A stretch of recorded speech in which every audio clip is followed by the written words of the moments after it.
the final prophet of God, said to be Mohammad of Islam. This is from Wikipedia.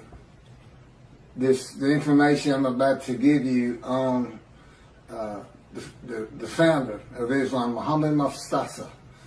And then I have several comments to make on all of it. When Muhammad was 40 years old, he was commanded by God through his angel Gabriel to declare his oneness. And of course, God is one began with the Jewish people and the Hebrew Bible. To the idolaters of the whole world, and to deliver the message of peace to an embattled humanity. In response to this command from heaven, Muhammad launched the momentous program called Islam, which was to change the destiny of mankind forever.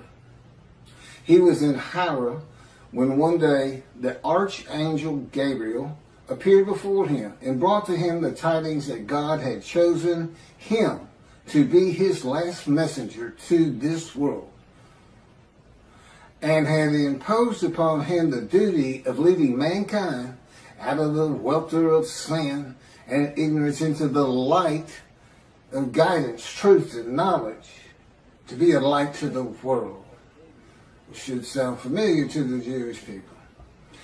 According to the accounts of this Shia Muhammad,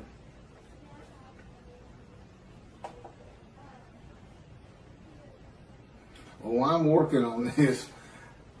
Again, I'm just getting started on all this.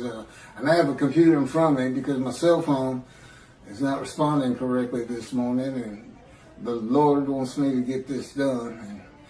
And, Gabriel's not an angel. Clearly, they plagiarized the Hebrew Bible and put into their own cultural laws and norms and what they consider morality. And of course, Christianity is based around a story. Just that, a story. They call it the greatest story ever told. I agree. It's a great story. Billions of people have been deceived into believing it. Now, I can understand the people of antiquity believing it, but the people today believing it,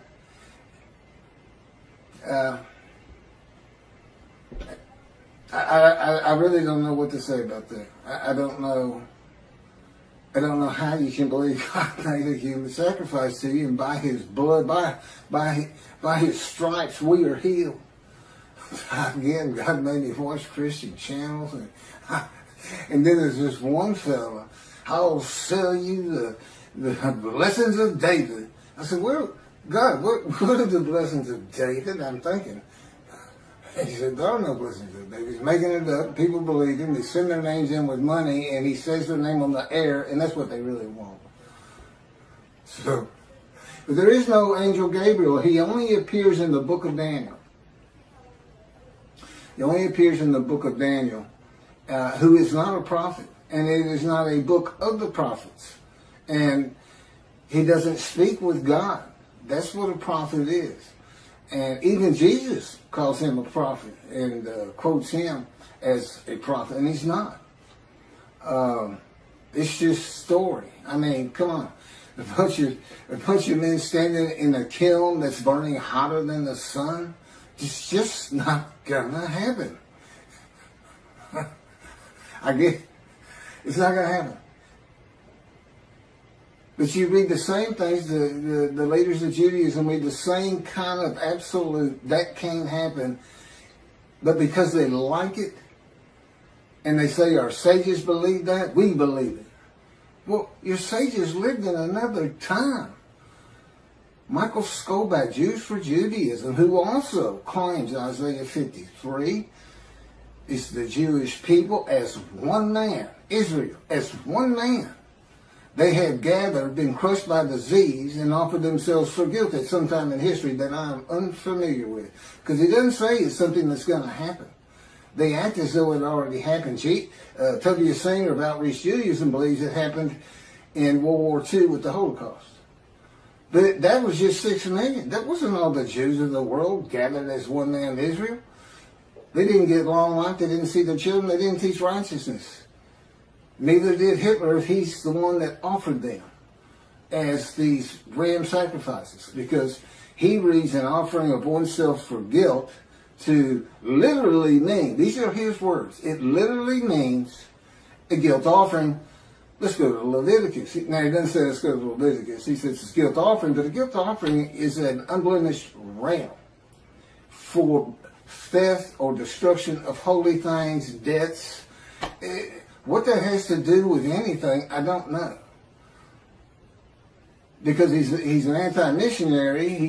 He's pointing this interpretation of 53 away from Isaiah 53. But they think they're forgiven of sin. They're not worried about theft and destruction of holy things. They're not worried about that. So I don't know what he's doing, except reaching, really, really reaching. I think the description of a man marred so much beyond human appearance, semblance, and all this plague afflicted, that the Holocaust just grabbed him and he just made it fit. Well, that's what the Christians do. They make Jesus fit. They can argue with me on every single verse, and if you've watched my 6 videos on 53, 76 videos, some of them were just a half an hour, but there's a lot to it, and I'm the only person who's ever explained it this way. Is anybody who watches it that's familiar with 53 and the commentators on it today, you realize nobody's read it like this, and nobody's ever connected the story of Ezekiel to it. And, this atheist, pretty smart guy, but, it's just like in Malachi 3. Every time God had me read it, I said, why is that angel leaving early? And he wouldn't tell me. I didn't know until I typed it. I didn't get it. I didn't put these things together. I certainly didn't put Jeremiah into it. In this new covenant, I read the new covenant and it just went on. It didn't even mean anything to me because I had no background in anything except for the 10 Commandments and Charlton Heston. It's a great show. There's been some better 10 Commandments since. I've seen them all. But anyway, Gabriel appears in, I think it's 2 chapters, and he's described as a man. A man. Gabriel, a man. And it's in a vision. It's not something where God says in heaven, I have angels, and it's the angel Gabriel, and Archangel so-and-so, the fallen angel, Lucifer. You can't find that in the Hebrew Bible. It came from Christianity. So Islam, which didn't begin until the 700s, Common Era, I think that's the date here, with Mohammad, long after Christianity, which would have been, before the Talmud was put together. Judaism, when it really became formal, was with the Talmud, I would suppose, and putting the entirety of the Hebrew, all the scrolls together and canonizing it. And it looks like they plagiarized both books.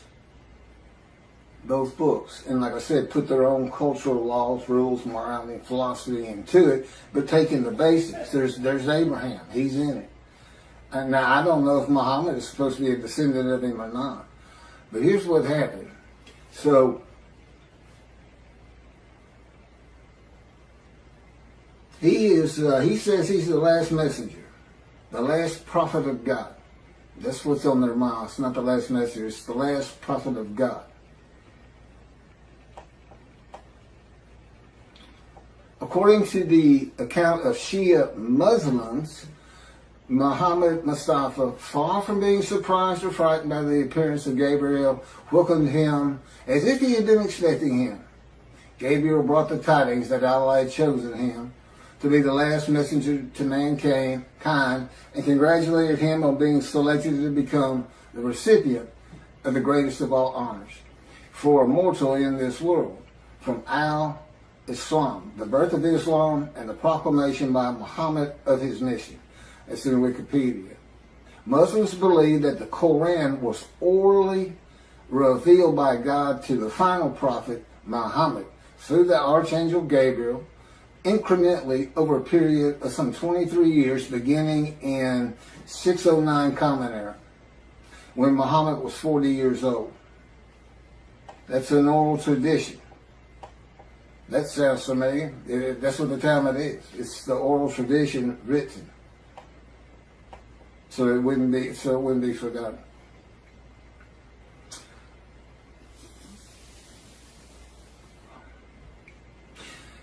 And then he died in 632 Common Era. Muslims regard the Quran as Muhammad's most important miracle. He worked miracles like Jesus did. You know, he could bring tidal waves with fish to feed the multitudes. And Jesus fed 5,000 with 2 loaves and 5 fish, or 2 fish and 5 loaves, something like that. Fed 5,000 people. And a proof, his book, the Quran, a proof that he was a prophet, that God spoke to him through Gabriel, the angel. This Quran was the culmination of a series of divine messages, starting with those revealed in Adam and Eve, and ending with Muhammad. According to tradition, several of Muhammad's companions served as scribes and recorded the revelations. Shortly after his death, the Quran was compiled by the companions who had written down or memorized parts of it. That's from Quran in Wikipedia.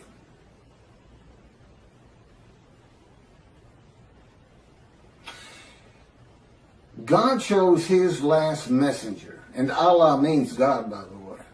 It's just not the God of the Hebrew Bible and the God of the Jews. God chose the last prophet, the last messenger, long before the time of Muhammad, when Malachi wrote Malachi. The messenger is Elijah for a time to come, and the time still had not come. The land did lay desolate, but they had not returned. It did not bloom again until 1948. And even then, it was a desolation. It took many years to get it going and renew all the old cities like Jaffa and Haifa and Tel Aviv. And, of course, rebuild Jerusalem. You know, it's a metropolitan area now. Elijah, which, of course, is me. Now, how do you think Islam's going to react to me? We already know how the Christians are going to react. Not too favorably. Not too favorably. So this, you know, David is here because I'm David. David is here. I am the Moshiach. I am anointed.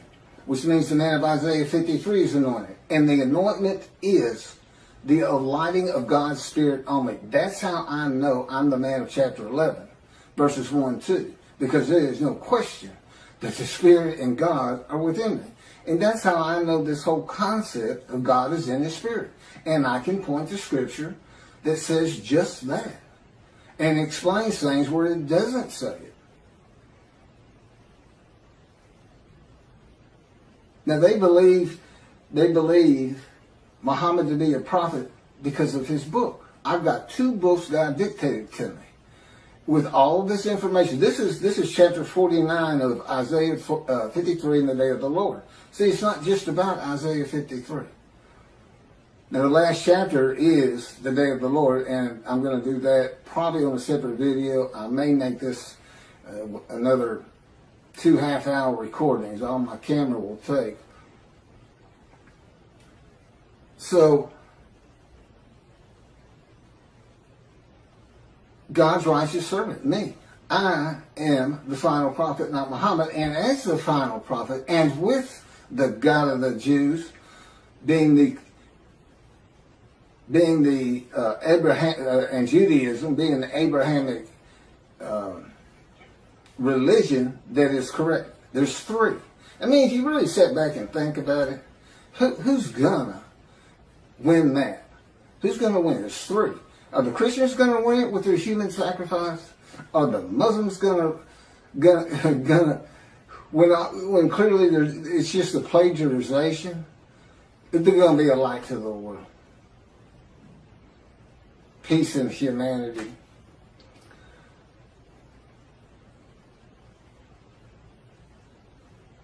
And they got there by stealing somebody else's book. They took the book of the children of God also.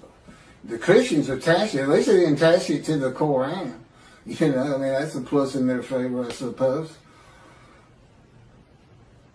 I'm going to go ahead and start into chapter 50. I didn't know all that. I didn't know that they were using an angel that doesn't exist. And he doesn't.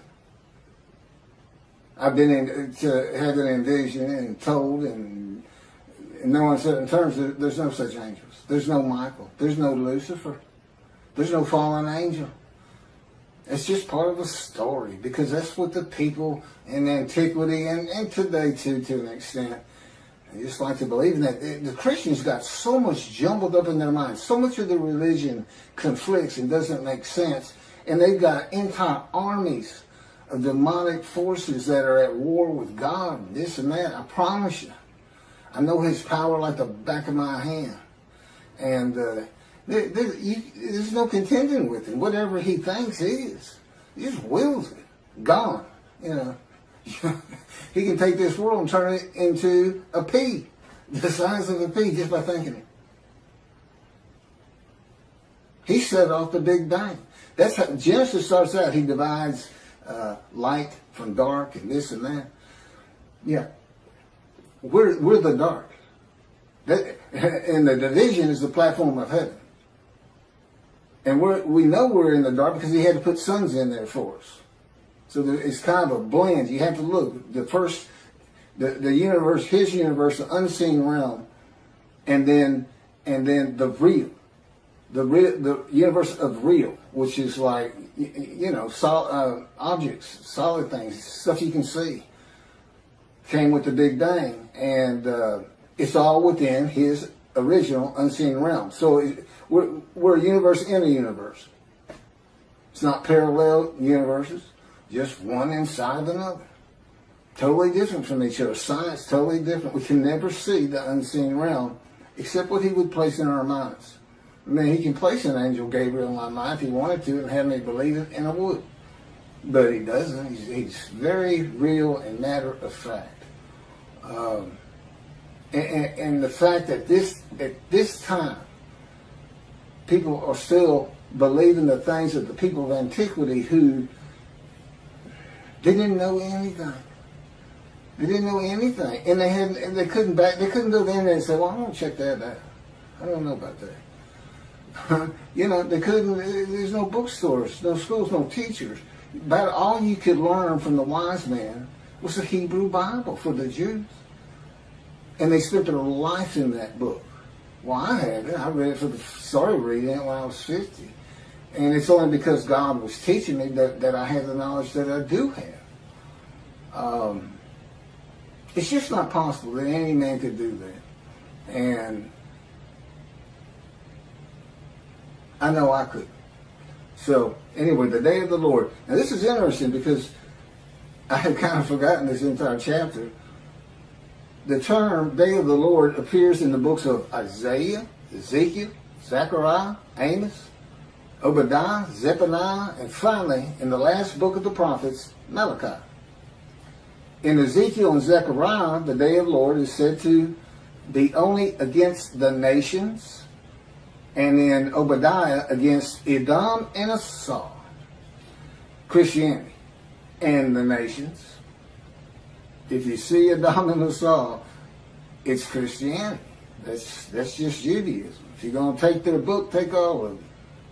Take the oral tradition with it, Christians. They go together.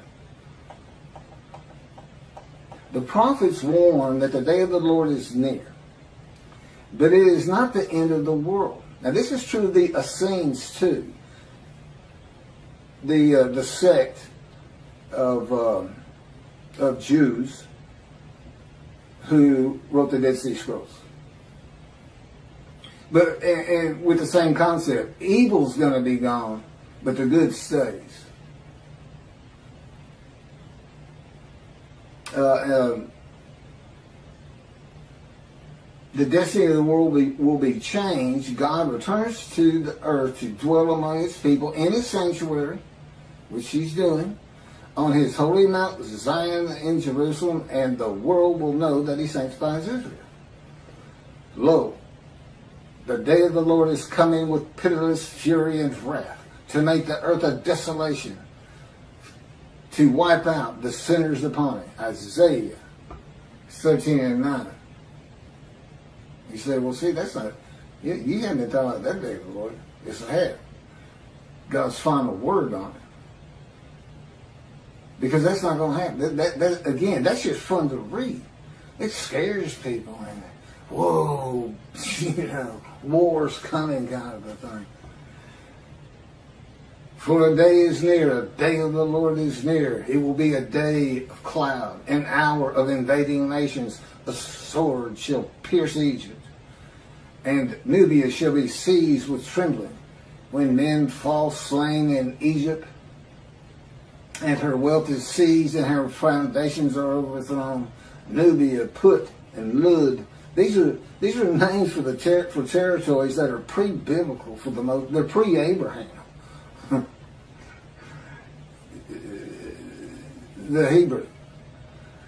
And all the mixed populations in Cub and the inhabitants of the allied countries shall fall by the sword with them. Ezekiel.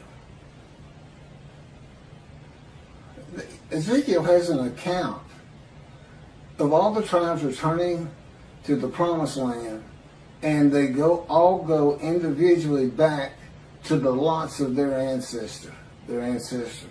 Do you know how many? It is impossible to determine that. Rambam says, I can do it. I can tell him that, can he? He says, I do it by a spirit, and has no concept whatsoever that God is in his spirit. That the spirit that alights upon me is one of being able to determine your ancestry all the way back to the partitioning of the promised land, and to the tribe you should belong to, that you have the most blood of. Okay. Sounds great, Ezekiel. I'm sure people will love it, but not going to happen. Not going to happen today. That's for sure. Yeah, David's here. The peace in the world. I'm here. It's just about undeniable. This is like 100 times more proof than Moses had. Nobody even knew he was writing the Torah. I'm sure nobody knew. And if they did know, they didn't care. And the fact that God was telling them, they may have believed, they may not have. Many of them would ask him, how do we know you're talking to God? Today he'd say, well, read this. It's called Leviticus. You think I woke up and wrote God's laws without him telling me what to do? Because I thought that's what he was telling me? That's the Christians. I'm getting the word from the word. For some reason, they call Jesus the word before he came into body. So they get a word from the word. The word, I think, means God. I'm not sure. But everyone who invokes the name of the Lord shall escape, for there shall be a remnant on Mount Zion and in Jerusalem, as the Lord promised. Anyone who invokes the Lord will be among the survivors. That's from Job. For I have noted how many of your crimes and how countless your sins, you enemies of the righteous, you takers of bribes, you who subvert in the gate the cause of the needy. Surely, at such a time, the prudent man keeps silent, for it is an evil time. Seek good and not evil, that you may live, and that the Lord, the God of hosts, may truly be with you, as you think, hate evil.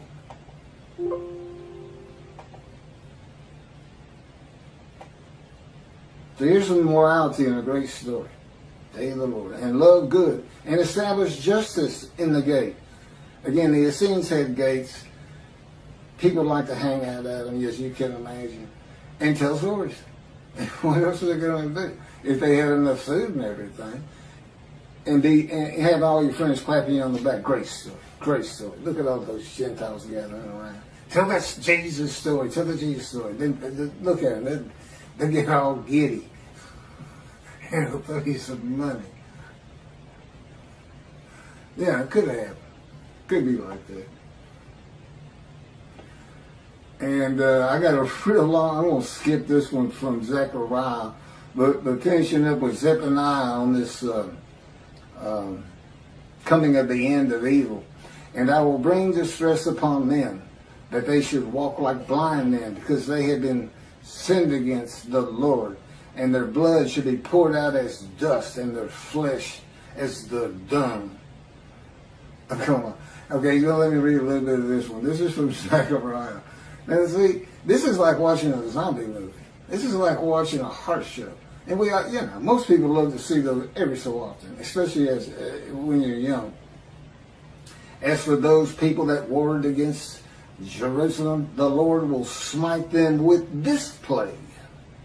Their flesh shall rot away while they stand on their feet. Their eyes shall rot in their sockets, and their tongues shall rot away in their mouths. In that day a great panic from the Lord shall fall upon them, and everyone shall snatch at the hand of another, and everyone raise his hand against everyone else.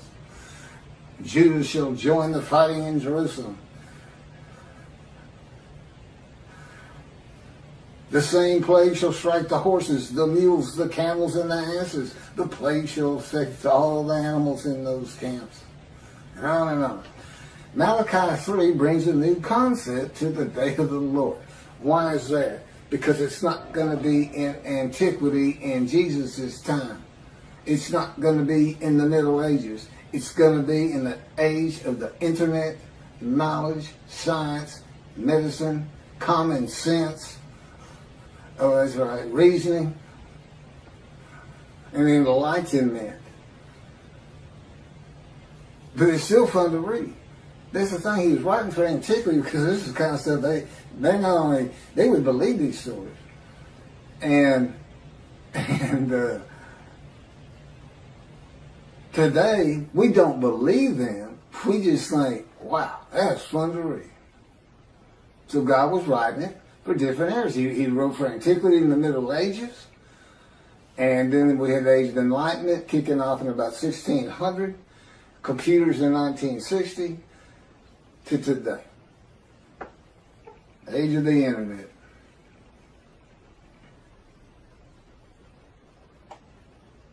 So what new concept in the day of the Lord does Malachi bring?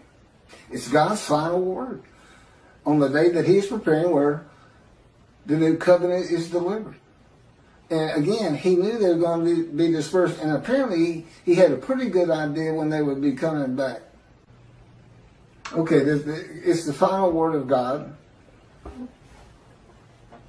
not only on the day of the Lord, but with the new covenant. What's he saying? What's really happening? Get away from all these fun stories. He's coming with a covenant of friendship. He says you're going to be safe from now on. The nations of the world is going to know I sanctified the Jews, that the Jews were correct about the Abrahamic religions. I'm going to build a temple which shows I have sanctified you, because nobody's going to want you to build it. The Gentiles of the northern kingdom, imported by Assyria, didn't want the second temple built. They obstructed the building of it and tried to stop it completely with letters to Cyrus or to whoever was leading Persia at the time they sent the letters. And he says, new covenant, everybody's going to be sin free, holy seed. And since he did the same thing with the exiles, he never says, I'm making you a holy seed to build the temple. He never does say that. But that is what happened. And it's going to happen again. He's going to have that temple built, I don't know, 10, 20 years from now. I don't know. Presumably before I die. But now David, he died before the building of the first temple. Although he had a lot to do with gathering all the materials for it and the wealth that went into it. and Solomon had a home to be honored. There's always a lot of things happening again that are real. As a matter of fact, it took longer to build Solomon's house than the temple.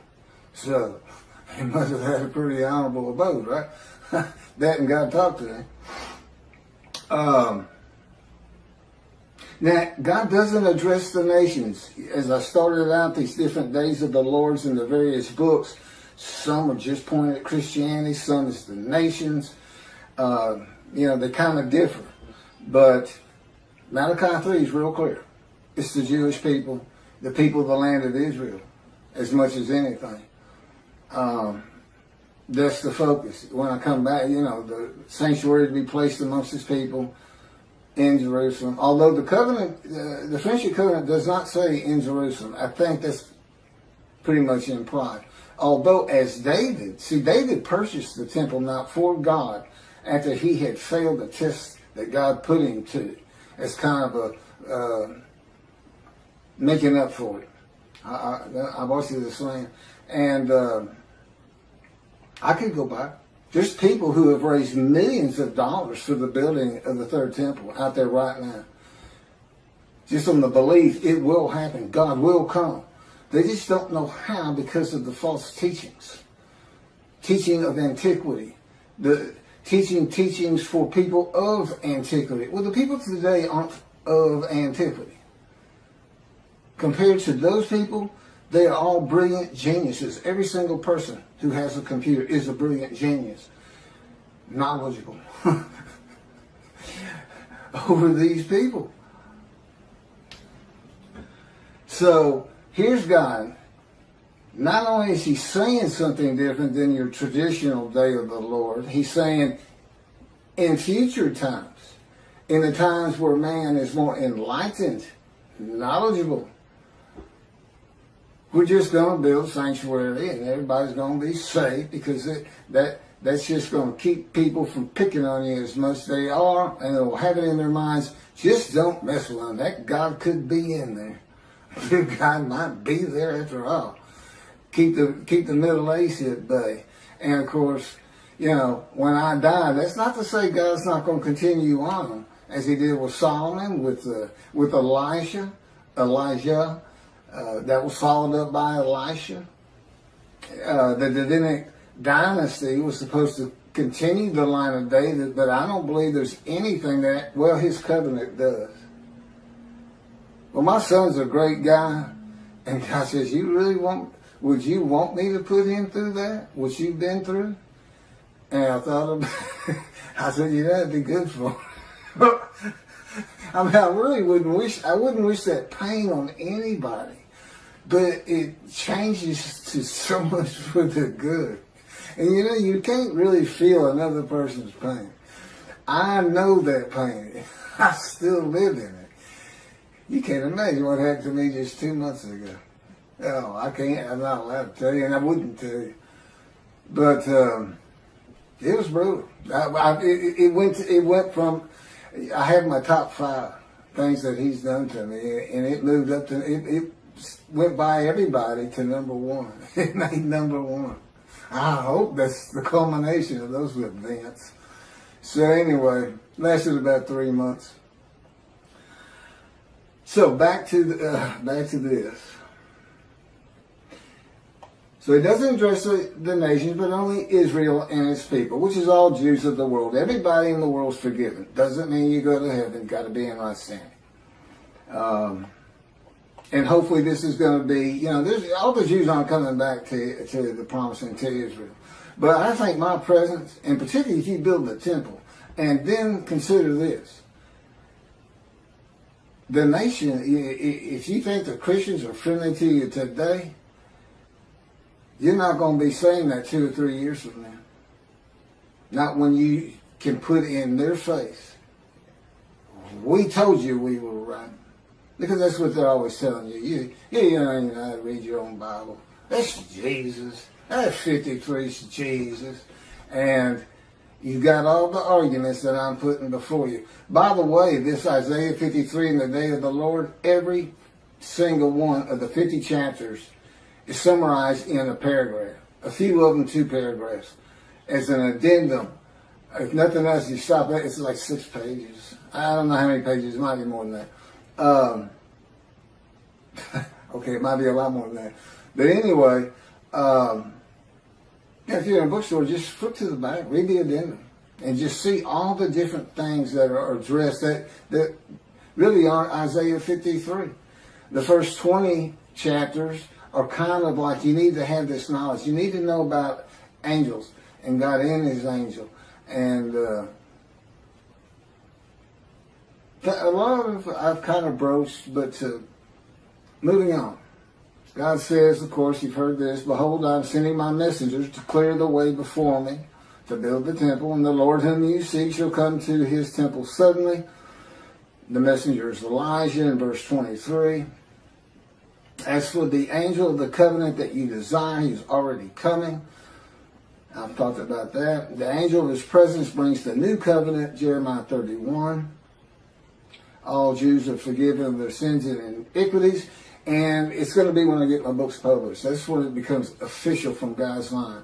And even then, it has to be people who find out about it. Once you find out, whether you believe it or not, but when you start hearing you're sin free, that's when you need to avoid the evil inclination and really, really stress your Judaism and learning your Torah, which is the effect God expects, Torah on your hearts. And heed God, revere, and esteem his name. Because you don't want to miss what he's preparing. You don't want to miss it. You don't want to miss watching the evolution of the Jewish people from Abraham.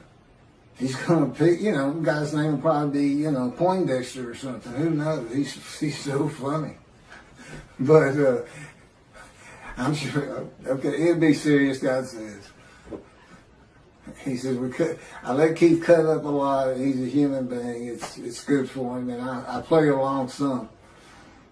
He'll tell you, it's not nearly enough. Or it's too long. Or it's not long enough. God recognizes that the forgiveness and equities and sin of Jewish people will not cause all to heed him. And in Malachi, he says, I know there are those that don't. Those that do, I'm putting in the scroll of remembrance. In Christianity, believing in Jesus and accepting him as his one Lord and Savior brings sin forgiveness and entry to heaven when he returns. I've covered that. Even if you've committed murder and other crimes against humanity and God, and that's just not true with the God of Israel. He's not going to have bad people up there. But that doesn't mean you don't want to practice Judaism. Because I know the Jewish people like to focus on life today. The heaven that the Christians dream of and think of is not first and foremost for the Jew. It's being a light. It's living life as well as it can with all these instructions God gave us on how to do it. And so this is bonus time, and God knew that. You just have to understand, he's able to play these things out in his mind as though he sees the world, the evolution of generations and cities being built and things being invented and knowledge and universities coming in. And he can just watch it all happen. And he can see what's going to happen to the Jews. He knows they're going to get destroyed in Europe. And he'll tell you, okay, I'm not supposed to go into that. Maybe someday. But moving forward here, and just keep that in mind. He knows it's going to be a modern time. And here I am. And listen to what he's having me tell the rabbis. And you know what the effect of that is? It's not a metaphor like Torah on your heart. But, he says he forgives sin, that makes everybody learn Torah. It's really two separate different things. But, so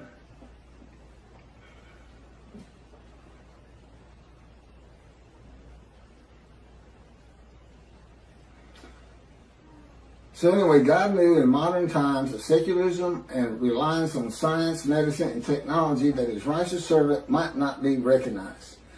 The utter destruction is simply on its way, just like it was with the Assyrians, Babylonians, and the Romans long ago.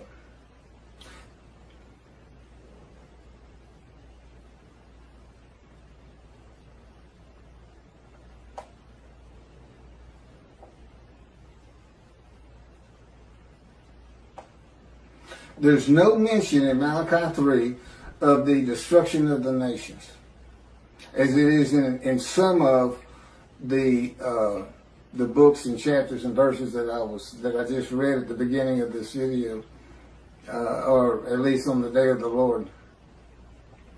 It is implied there will be destruction in the land of Israel, because God says, if He doesn't do it, when I come, it will be with utter destruction, as though there's going to be some, and there would be, to take the Temple Mount. It'd have to be something like the 6-day war. I don't think Israel would ever just storm it and say, well, that's it, we're just tired of it. Just gotta go.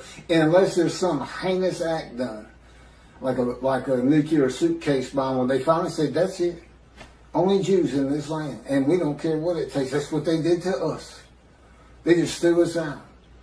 Took everything we owned, took our bank accounts, took our houses, took everything, just said go. We had to walk to the promised land.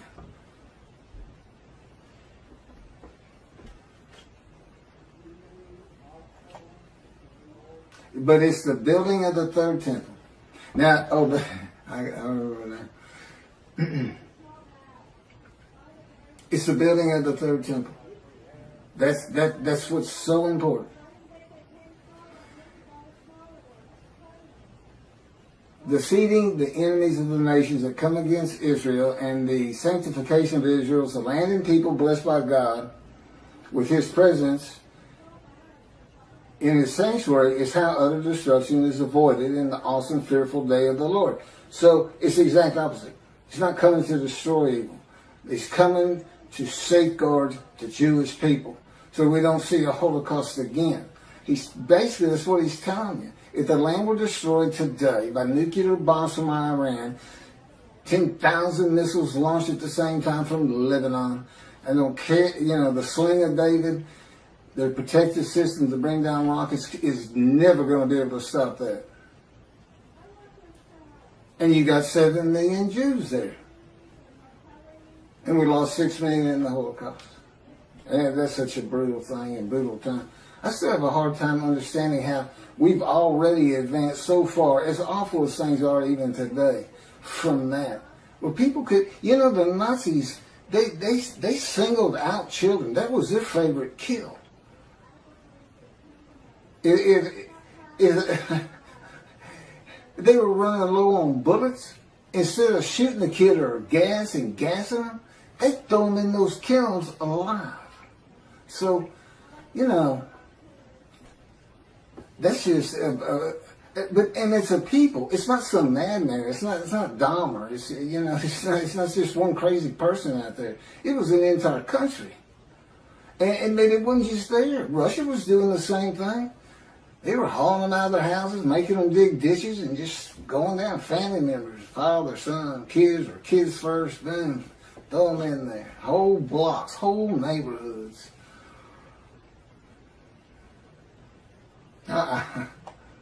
No, some of the visions he's given me to make me really feel and understand what would it be like for the Gestapo just to break down your door and you're sitting with your family at dinner and you have no clue who they even are, and all of a sudden everybody's being murdered, and your girl's raped first, and your wife.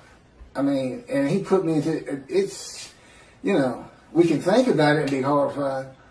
But he can make it so real, it's as though you're there, but it's still different once you come out of the vision. It's a lot different. One, you're not scarred by it.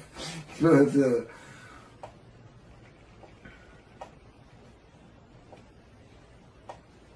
I have a lot of things. That's just about it for the day of the Lord that I have. This man in divine being, host of the Lord's host. It's one God. He's the oneness of God. Of Israel, one angel, and it's the angel of His presence, who doesn't have an angelic body. And he's in as one man, the Moshiach, the anointed one. And the anointment is the spirit of lighting and entering you. That's the anointment. There's no oil as in our world of the, I call it the real, and God's world, the unseen realm, which is a universe inside a universe. And he's responsible for this one. You know, he made a division of the heavenly bright white lights, can't even see in it. That he kind of shows me in visions when we're dealing with David in the temple.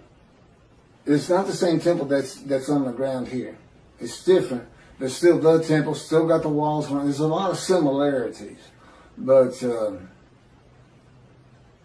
in one vast room, it's that bright white light. And in the other is the king's throne and water coming out, flowing down the steps out front. And so here he is in a future time. See, a time is coming in the future, in the year. He didn't say in the year 2020 or anything like that. But again, he knew exactly what was going to be there. He knew to come to me in 1957 or select me when the first satellite was launched into the air by Russia, Sputnik. And he said that's when he touched my arm and disfigured me. He really won't. You know, you say, well, how can you not trust him or not believe him or this or that? Because I'm in the fire of refinement. Lying to me is just part of it. And he finds it so humorous to make me think I'm coming out of this thing. And I thought it 11 years ago. I thought we were done with all the pain and shenanigans and adventures with Christianity. So Christianity knows you're here. I said, they know who's here. You're the man Jesus claimed to be. Isn't that funny? Jesus says in the New Testament to his people, to his 12 at least, do not listen to those who come in my name. Which is kind of funny because if he comes, he said, I'm Jesus, then I'm supposed to listen to him. But the fact is, he came in my name. He came as the teacher of righteousness. He came as the man of Isaiah 53. He came in my name, and that's given me all kinds of trouble to get this thing going, to do what I have to do for God, to keep utter destruction from Israel, and to save the Jewish people. I've got these Christians who believe in human sacrifice. I got these rabbis who believe a man of 100 years is suddenly going to be thought a child, and every single human being, every Chinese, every Korean, every Eskimo, every one of them suddenly are going to go, the Jews have been right all along. We need to exalt them. Let's take our stuff and give it to them and till their land for them. And look, there's no pain anymore. It's like I died. The Messianic eras of heaven on earth. That's what antiquity believed in, and the resurrection. So I got to deal with that. Aren't they supposed to be protectors of the Jewish people? Follow God's laws, have better lives, morality. Look at, you don't just go hurt people. You don't keep people from doing what they need to get done with lies and false teachings. Oh, I'm sorry, I fell into the rabbis again.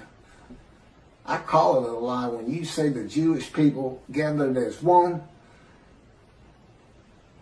were stricken and plagued with disease as one, and as one offered themselves for guilt to God, passing the test of devotion, and that they then went out and had long lives, all saw their children, and they made the rest of the world righteous. Well, let's see you do it, Israel.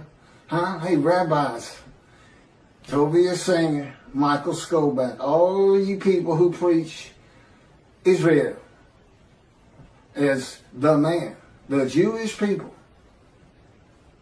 described in Isaiah 53, I want to see you, since you want me to go build a temple as David, you want me to bring peace between the nations and throughout the earth, you want me to end pain in the individual, you want me to teach billions of Chinese how to speak Hebrew, That's what you want me to do? I want to see you make the world righteous. I'm the righteous servant, and I dedicate it, and I pass it to you. How you like that? I'm not going to let you stop me, and guess what? I got somebody behind me that you don't want to contest or contend with.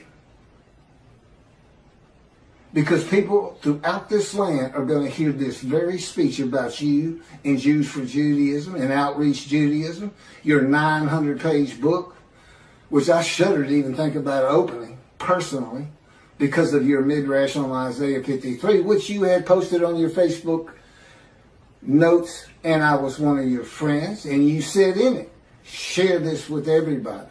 You gave me the right to use it as long as I don't slander you, perjure you, and guess what? God had me type in Isaiah 53 in the day of the Lord, which will become a bestseller someday. A big part of your midrash on the human sacrifice of the blemished rams by Hitler, which shows that Isaiah 53 describes the Jewish people, 6 million of them. Well, that's all I have on the day of the Lord, and doing my job of bringing the wrath and bringing the reckoning. I'm the righteous servant, I'm David, I'm Elijah, and the prophet like Moses. And soon to be published, a new song God had me write. And I am an eternal priest of the order of Melchizedek and King David, and a rightful king. That would be leader. It's the same song David used. It's scripture. When David wrote it, God told him, David, write this down, a Psalm of David. My Lord said to his Lord. And there we go again with Christians. They say that if it's the Lord and he's talking to the Lord, that's God of the Trinity talking to Jesus. What's the problem?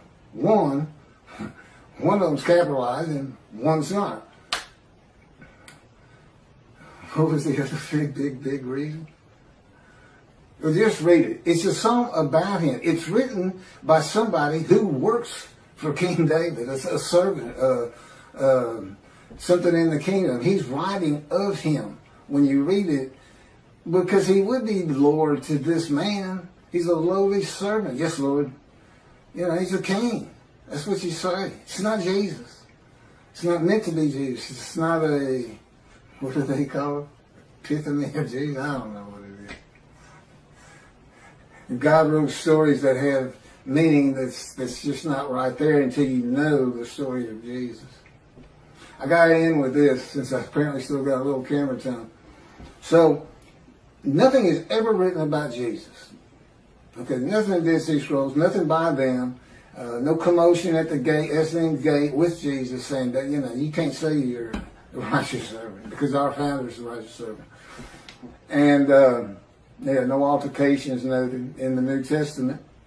And there would have been, God tells me. It's a pretty contentious group out there. Not a lot of law abiders. But I said, I know, I had to deal with them. I think I was tough on them. Should have tried to deal with them. So, until 70. What happened in 70? The first big Jewish revolt. 500,000 Jews defeated. Battle after battle. People don't think the Jews fight. They fought for every inch of Jerusalem they could get. And then there was another revolt. And then another revolt. And they finally, it's like being in God's fire refinement. They were in the Roman fire refinement. They said, okay, that's it. Let's get out of here. Thanks for the land, God. We got to go. You made everybody mad at us. We're saying we're the chosen. What? So, that's when the first book, so you can see these two rabbis, trudging along through Syria and heading towards Europe. And what are we going to do for money? What are we going to do? I got kids, everything. I can't go to synagogue and make money. That's how I make my living, is teaching the Hebrew Bible. His friend says, first says it's Shlomo. That story about the Jesus. I get money every time I tell that story, especially if I change it up a little bit. Every time I tell that story, boom, I got lunch, I got dinner. I sometimes have food for the next day. They love it. They just get all, I believe, praise Jesus, fall on the ground. Holy rollers. That's where the first holy rollers came from. If you don't know what that is, look it up.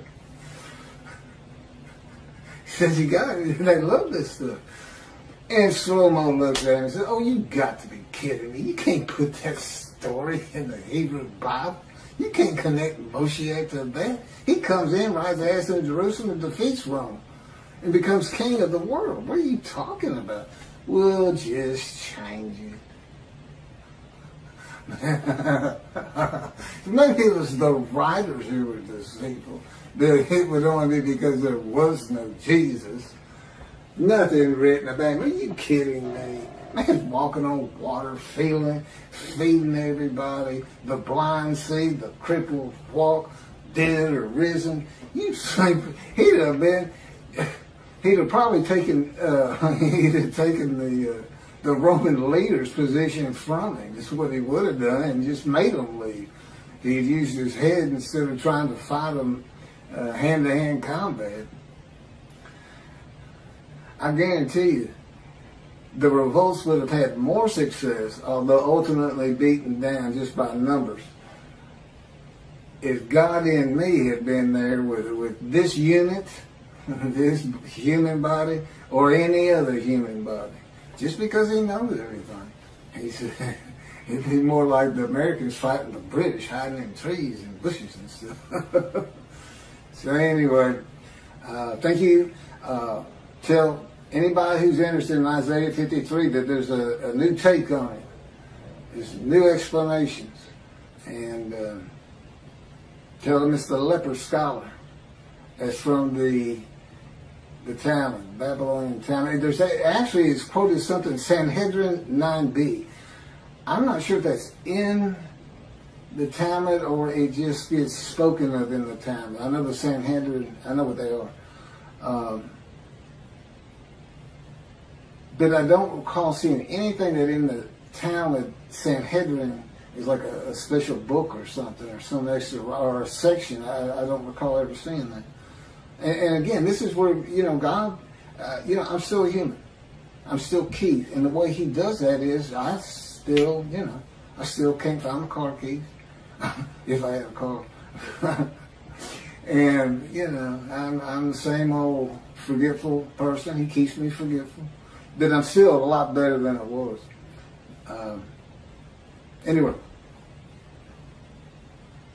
It was easier using my computer, but I don't know what it looks like on the video with me looking down so much. It's so much today I was reading and not being able to, like Isaiah 53, it's on the tip of my tongue anytime. But I hadn't looked at these two in